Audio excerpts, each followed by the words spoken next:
बिस्मिल्लाहिर्रहमानिर्रहीम। अस्सलाम वालेकुम नाज़रीन, कामरान नशद आपकी खिदमत में हाजिर है। आपसे रिक्वेस्ट है कि चैनल को सबसे पहले सब्सक्राइब कीजिएगा ताकि हर आने वाली वीडियो का लिंक आपको मिल सके। खैर, खबरें बहुत सी हैं। सबसे पहली खबर आज लाहौर से शेर अफजल मरवत को गिरफ्तार कर लिया गया है।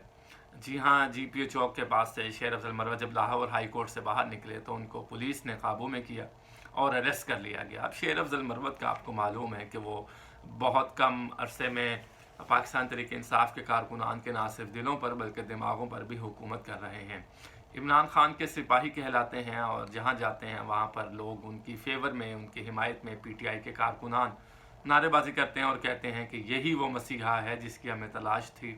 शेर अफजल मरवत ने मुश्किल वक्त में इमरान खान का साथ दिया, इसलिए हम उनका साथ दे रहे हैं। और आपको मालूम है कि KPK में कुछ ऐसे वर्कर्स कन्वेंशन हुए हैं जिसमें शेर अफजल मरवत ने शिरकत की। ना सिर्फ शिरकत की बल्कि वहाँ खिताब भी किया, और ख़िताब करने के बाद उन्होंने ये भी कहा कि अभी मैं, किसी ने कहा कि आपको गिरफ़्तार किया जा सकता है, तो उन्होंने कहा कि अभी मैं इसी रोड से जाऊँगा, तो जब मैं इस रोड से जाऊँगा तो मुझे पुलिस गिरफ़्तार कर ले। उससे पहले नाकों पर रोका भी था, तो देखा ये गया कि पुलिस सारी उस रूट पे लग गई और शेर अफजल मरवत दूसरी तरफ से वो बच के निकल गए। तो ये इस तरह के मामलात KPK में रहे हैं। खैर, पंजाब आए हैं, लाहौर आए हैं वो, और लाहौर हाई कोर्ट से बाहर निकलने पर उनको दबोच लिया गया, गिरफ़्तार कर लिया गया। अभी इस वक्त वो कहाँ हैं अभी किसी को मालूम नहीं है। अभी आने वाले वक्त में मालूम होगा कि शेर अफजल मरवत को गिरफ़्तार क्यों किया गया, किस केस में किया गया, क्या रिक्वायरमेंट थी, क्यों पुलिस ने पंजाब में उन्हें गिरफ़्तार किया है, और इस गिरफ़्तारी के पीछे क्या, कौन सी ऐसी बात है जो उनको गिरफ़्तार कर लिया गया है। खैर, अब शेर अफजल मरवत इमरान खान के सिपाही हैं, ना सिर्फ उनकी कानूनी टीम का हिस्सा हैं, बल्कि शेर अफजल मरवत की शख्सियत की अगर हम बात करें तो उसमें कोर कमांड, जो उनकी कोर कमेटी है पाकिस्तान तहरीक इंसाफ की, तो वो भी इनके अगेंस्ट है। उसकी वजह ये है कि शेर अफजल मरवत जब इमरान खान साहब से मुलाकात करके बाहर निकलते हैं तो माइक देख कर, कैमरास देख कर तो वो हीरो बन जाते हैं। जब वो हीरो बनते हैं तो बहुत सी ऐसी बातें वो कर देते हैं मीडिया के सामने जो अभी बाहर नहीं करनी होती। कोर कमेटी ये समझती है कि जब भी कानूनी टीम इमरान खान से मुलाकात करे तो वो उसके बाद वापस कोर कमेटी को आके बताएं कि खान साहब ने क्या ऑर्डर दिए हैं, या खान साहब का इस बात पर व्यू क्या है, या खान साहब का विजन अब आगे क्या है, किस तरह से मामलात को लेकर चलना। लेकिन शेर अफजल मरवत माइक पकड़ते हैं तो वो सारा कुछ ही वाड़ देते हैं, वो कहते हैं ना बढ़ गया। तो ये ऐसी उनकी शख्सियत है। बल्कि हामिद खान साहब ने भी उनको एक शाहज़ेब खान ज़ादा के एक प्रोग्राम में गुफ्तगू कर रहे थे तो हामिद खान ने कहा है कि शेर अफजल मरवत कौन है, मैंने इनको पहले कभी पार्टी में नहीं देखा और अभी इतनी आगे आ रहे हैं, तो लिहाजा संजीदगी के साथ मामलात को चलाया जाए। तो अब तक के लिए खबर यही है कि वो गिरफ़्तार हो चुके हैं। देखते हैं कि गिरफ़्तारी क्यों हुई है, किस कानून के तहत उनको गिरफ़्तार किया गया है और आगे मामलात कैसे चलते हैं। एक और ख़बर शामिल करते हैं फवाद चौधरी और इमरान खान की अडयाला जेल में तौहीन इलेक्शन कमीशन केस में। अब वहाँ पर पेशी थी, वहाँ पर केस की समाअत हुई जिस पर दोनों की आपस में मुलाकात भी हुई है। और इस मुलाकात में तो इतलात ये हैं कि इमरान खान साहब ने फवाद चौधरी की तरफ मुस्कुरा कर देखा और कहा कि तुम अब किस केस में यहाँ आए हो। तो फिर उन्होंने बताया कि ये तौहीन इलेक्शन कमीशन का केस है। और इस मौका पर हिबा चौधरी भी वहाँ मौजूद रहीं और कल वो, आपको मालूम है, जावेद चौधरी साहब के प्रोग्राम में गुफ्तगू कर रही थी। जावेद चौधरी साहब ने कहा कि फवाद चौधरी और इमरान खान की मुलाकात पर आपके क्या तबसरा है। तो उन्होंने कहा कि पहले तो फवाद चौधरी और मैं कोई ऐसी इलेक्शन पर या सियासत पर बात नहीं हुई, हम अपनी ही बातें करते रहे, क्योंकि बड़े अरसे के बाद मुझे फवाद चौधरी से मिलने की इजाज़त दी गई।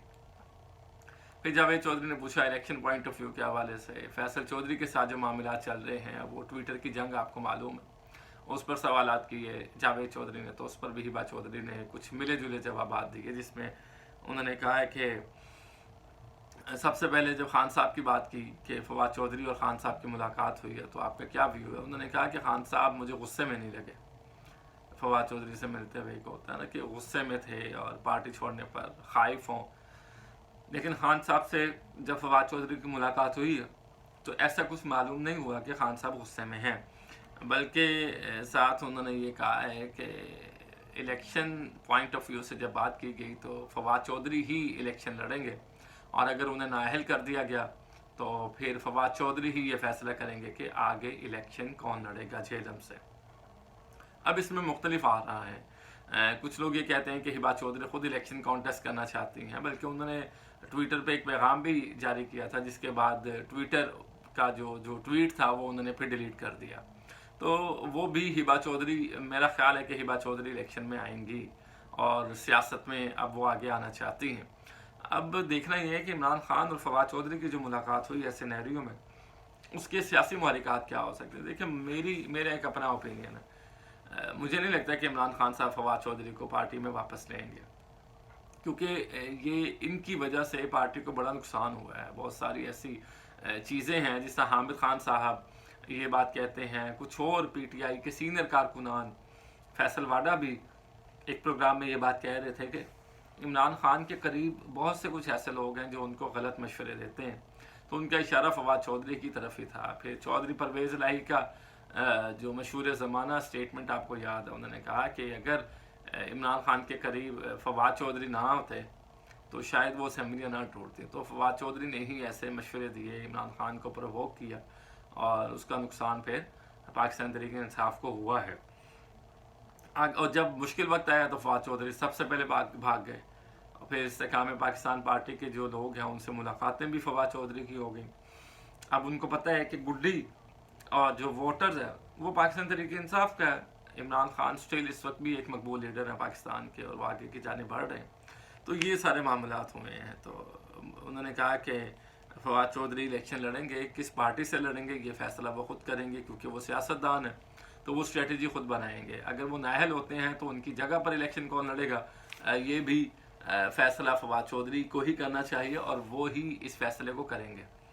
پھر کچھ بڑی اہم بات ہوئی کہ فیصل چودھری کے بارے میں، جو فواد چودھری کے بھائی ہیں، آپ کو پتہ ہے ٹویٹر پر ہبا چودھری نے گزشتہ ہفتے کچھ ایسے ٹویٹ کیے تھے جس سے ان کے دیور کے ساتھ معاملات ٹھیک نہیں نظر آئے، تو اس پہ انہوں نے کھل کر بات کی ہے۔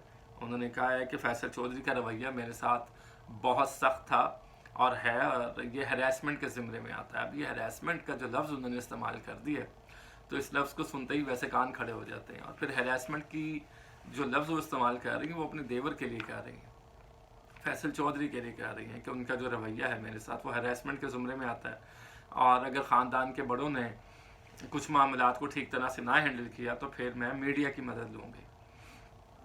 اب یہ خاندانی بات آ گئی ہے۔ اب فیصل چودھری کی ملاقات ہوئی ہے جو نئے چیئرمین پاکستان تحریک انصاف گوہر علی خان سے، تو ہبا چودھری نے ٹویٹ میں یہ الزام بھی لگایا تھا کہ فیصل چودھری الیکشن لڑنا چاہتے ہیں، پاکستان تحریک انصاف کی ٹکٹ لینا چاہتے ہیں، اور اگر ان کو پاکستان تحریک انصاف کی ٹکٹ مل جاتی ہے عمران خان کی جانب سے، تو پھر فواد چودھری کے لیے بھی کوئی مشکلات نہیں ہیں الیکشن لڑنے کے لیے۔ اب یہ دو باتیں انہوں نے کی ہیں کہ اگر فیصل چودھری کو ٹکٹ مل جاتی ہے تو پھر فواد چودھری کو کیوں نہیں، اور اگر فیصل چودھری کو ٹکٹ نہیں ملتی تو فواد چودھری خود فیصلہ کریں گے کہ انہوں نے کس پارٹی سے الیکشن لڑنا ہے۔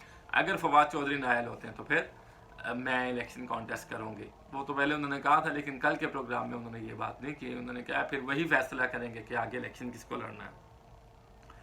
پھر انہوں نے یہی بات کی کہ مجھے سمجھ نہیں آ رہی کہ فیصل چودھری کا یہ رویہ میرے ساتھ ایسا کیوں ہے، تو خاندان کے بڑوں کو بیٹھنا پڑے گا، ان کو یہ معاملات کی سنگینی کو سمجھنا ہوگا، ورنہ وہ جو ان کا رویہ ہے میرے ساتھ وہ ہراسمنٹ کے زمرے میں آتا ہے، اور ہراسمنٹ کے زمرے میں جو چیز آتی ہے اس میں اگر خاندان کے بڑے یہ فیصلہ نہ کر سکیں، ان چیزوں کو نہ سنبھال سکیں، تو پھر میں میڈیا کی مدد لوں گی۔ خیر، اب آنے والے دنوں میں دیکھتے ہیں کہ اور کون سی نئی اپڈیٹس آتی ہیں، تو پھر ہم آپ سے اپنے ویلاگ میں اس پر بھی بات کریں گے۔ اب تک کے لیے اتنا ہی، اجازت دیجیے گا، اللہ نے کے بعد۔